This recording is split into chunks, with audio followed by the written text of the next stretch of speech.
Perang Bani Lahyan. Bani Lahyan adalah ini yang pernah mengkhianati 10 sahabat dan membunuh mereka di Aroji. Oh, yang itu ya? Karena tempat mereka yang masuk wilayah Hijaz dan perbatasan dengan Mekah. Maka Nabi tidak berniat untuk memasuki wilayah itu karena posisi mereka itu berdekatan dengan musuh terbesar, yaitu orang Quraisy. Ini terjadi sebelum meletusnya perperangan antara kaum muslimin dan Quraisy serta beberapa kabilah Arab lainnya. Tapi setelah mental dan semangat pasukan musuh merosot, maka sudah tiba saatnya untuk bagi Rasulullah untuk melancarkan balasan terhadap Bani Lahyan atas kematian para sahabat beliau di Aroji. Dan pada bulan Rabiul Awal atau Jumaidil Awal 6 Hijriah, Rasulullah pergi bersama 200 sahabat. Jadi nggak banyak ya. Iya, cuma 200. Biasanya kan 3000 ya. Nah, di Madinah diserahkan kepada Ibnu Ummi Maktum. Lalu Rasulullah itu membuat kamuflase perbuatan yang seolah-olah ya. Strateginya itu seakan-akan kepergian Rasulullah itu hendak ke Syam.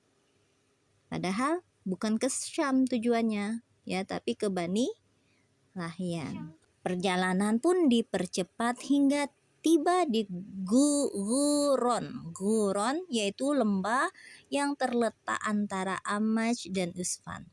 Di sanalah para sahabat Rasulullah dibunuh. Hati Rasulullah merasa terenyuh atas nasib mereka lalu mendoakan para sahabat. Bani Lahyan yang mendengar kedatangan beliau dan pasukan muslimin langsung melarikan diri ke puncak-puncak gunung. Dan tak seorang di antara mereka yang bisa terpegang.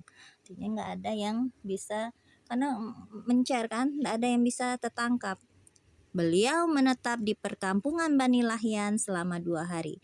Selama itu, beliau mengutus beberapa orang untuk melakukan pengejaran, namun hasilnya nihil. Jadi orang-orang Bani Lahyan itu takut sekali.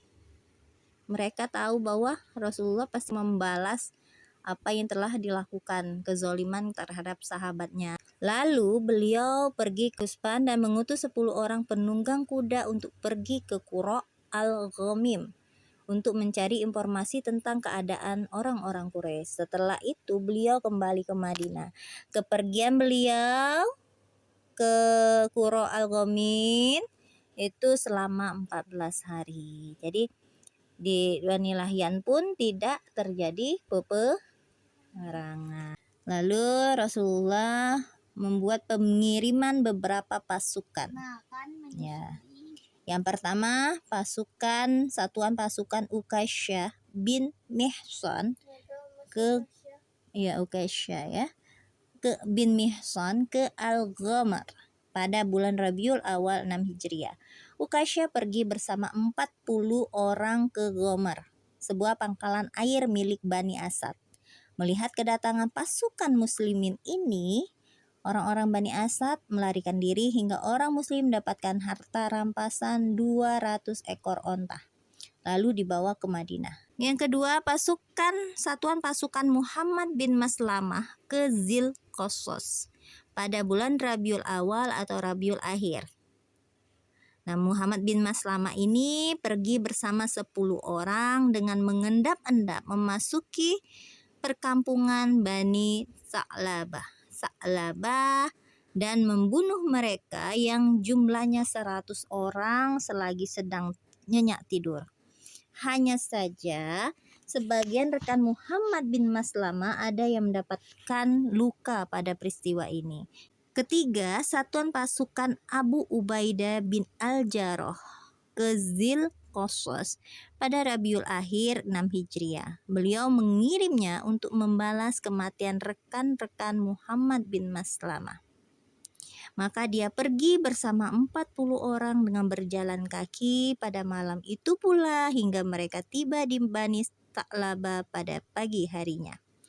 Abu Ubaidah dan pasukannya menyerang Bani Sa'labah hingga mereka melarikan diri. Ya, ke puncak-puncak gunung. Mereka bisa menawan salah seorang di antara mereka, lalu orang yang ditawan itu masuk Islam. Di sana harta rampasan seperti hewan ternak banyak didapat. Nah, jadi kalau ditahan lalu dia bersedia masuk Islam, maka dia juga diberi perbekalan ya oleh orang muslim. Yang keempat, satuan pasukan Zaid bin Harisa ke Al-Jamum pada Rabiul Akhir 6 Hijriah. Nah, Al-Jamum ini adalah pangkalan air milik Bani Sulaim di bilangan Mar al-Zuharan. Zaid dan pasukannya pergi ke sana dan bertemu dengan seorang wanita dari Muzainah yang bernama Halimah. Nah, wanita ini menunjukkan letak tempat bukan menunjukkan tempatnya Bani Sulaim. Wanita itu pasukan Zaid bin Harisa tadi mendapatkan rampasan hewan dan tawanan.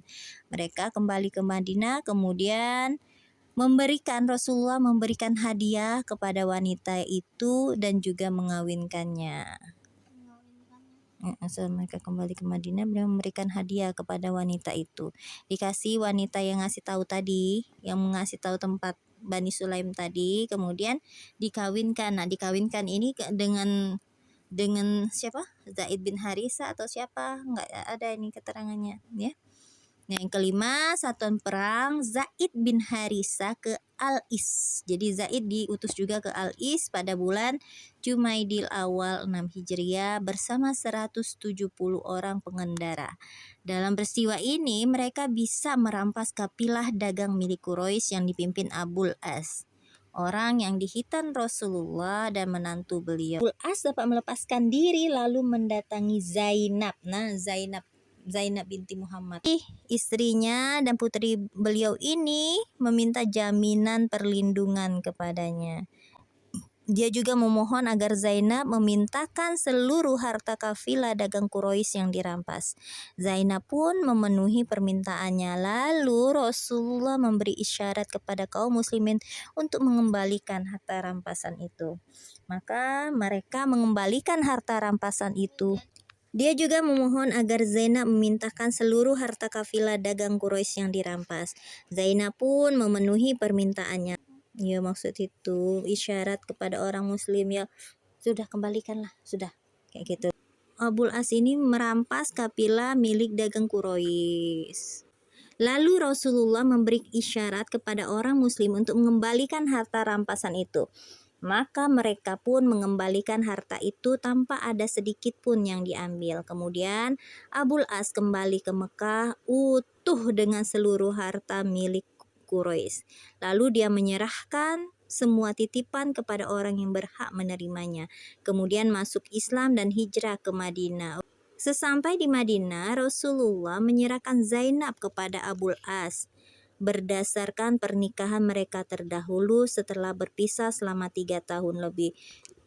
Jadi setelah 3 tahun Abul As itu pergi ya, berpisah karena berbeda keyakinan ya.